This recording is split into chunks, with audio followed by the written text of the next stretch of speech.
Mic check 1 2. So I only have a small number of toys that are actually in my collection. I do have some toys that I've added, and a lot of people kind of get hung up on what to call these. Some call them toys, some call them action figures. I guess they don't want to be viewed as a kid, if you call these items toys. But I do have a few of these action figures in my collection, and I picked these up specifically in relation to some of my favorite games. Now, of course, there's levels to toys, just like there's levels to video games, and you can go about, exploring the universe of toy collectibles all you want, but it's never really been something that I've wanted to get too heavy into. I've only wanted to actually just get the toys that I thought were cool and appealing to me. And so during the peak of my collecting, I want to say, which probably would have been somewhere around 2022, I did start to dabble in some of these Storm Collectibles action figures. And some of them are actually pretty sweet. I got to be honest with you. Some of them are really cool. And, at the time, I thought that video games were expensive, but toys, whew, man, toys can be very, very expensive. But I feel like the market and the demographic for toys is a lot smaller than something like video games or even something like Pokemon cards. Pokemon cards, I think, has the largest market at this point. I see everyone from small children all the way to grown adults and even old men on the hunt for Pokemon cards daily. And the thing about that is that I understand that a big part of that group that's really chasing after Pokemon cards is really kind of after a money grab. They see there's value in it. They see there's a lot of attention around it. They see there's a lot of hype around it. There's a ton of social media around it. So people want it, right? It's the new sexy item. It's the thing that everybody wants their hands on.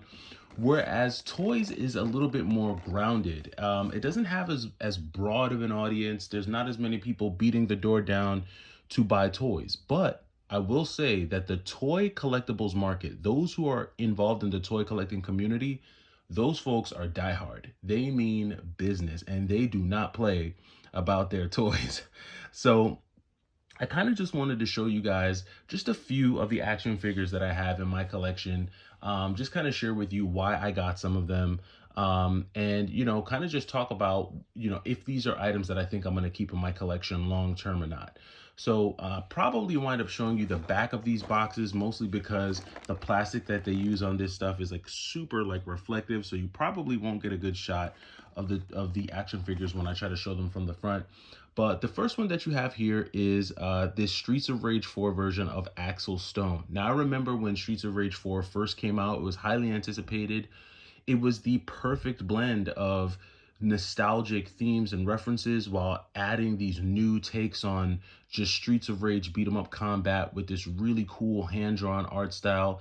It kind of veered away from the pixelated art style that I honestly would have preferred, but I could appreciate this whole like hand drawn comic book style artwork that they used in the Streets of Rage 4. And so I really wanted to go ahead and pick up this version of Axel Stone. I thought it was really cool. It's kind of like dad bod version of Axel Stone, right? He's like in dad mode. He's not as like trim and as fit as he was back in 92 and 93, but he's still got the moves, right, to take down the enemy. So I thought that this was really cool.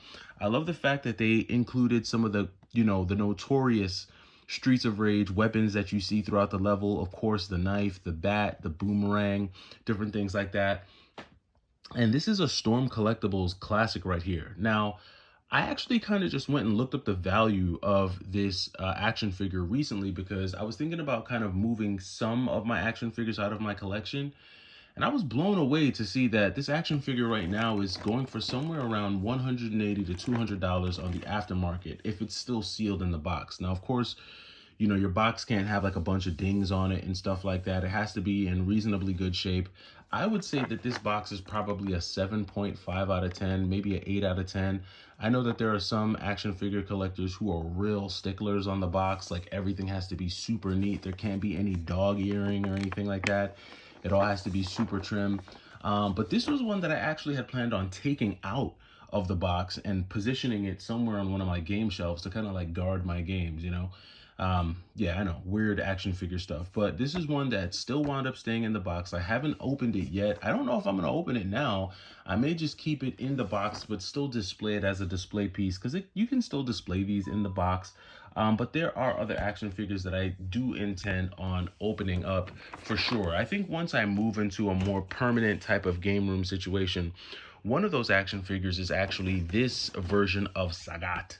Sagat, so this is another Storm Collectibles action figure that you'll see here, and usually that's where most of my action figures came from. I do have one Play Arts Kai action figure, which is a Evil Ryu, which I'm not going to show because he's kind of packed away.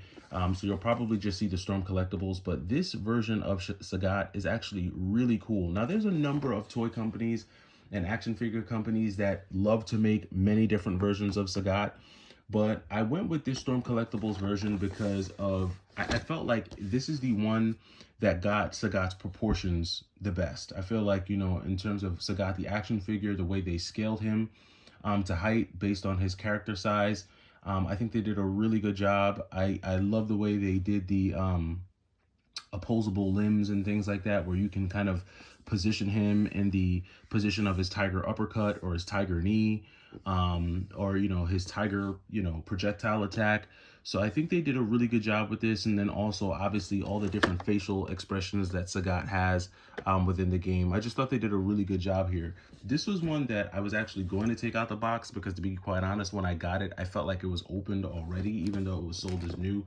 I don't know what Sagat goes for these days, but I'm sure it's somewhere in between like 70 and 100 bucks. So this isn't one of the most expensive versions of Sagat, but still a pretty good action figure in my opinion.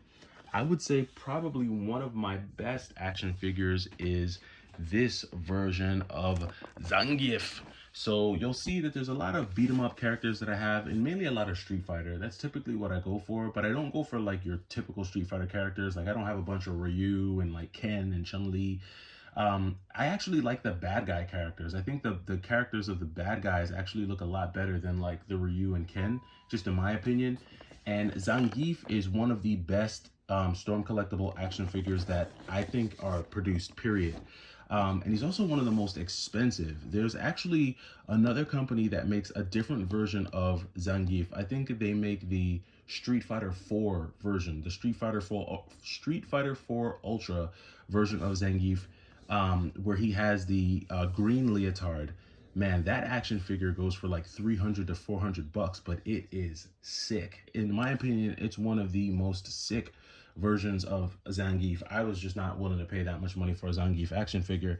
Nevertheless, I think this one is still a very well done version of Zangief. Again, the proportions, the height, the scaling are done very well. You can position him for all of his more notable moves. And then, of course, you have the facial expressions down there. So I think this version of Zangief is actually pretty cool.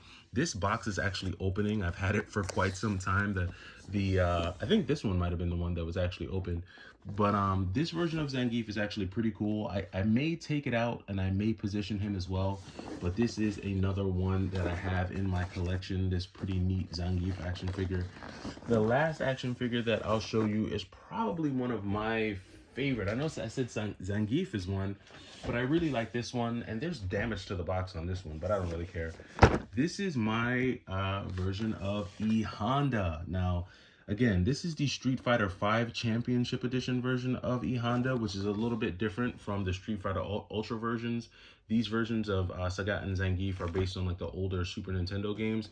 This is based on the more modern and more recent like 3D version of Street Fighter V. And I really like what they did with the paint job here on E Honda. I think he looks really cool. And then when you look at it on the back, just classic, right? The 1000 hand slap. You know, his special move where he goes flying across the screen there. I can't even think of the name.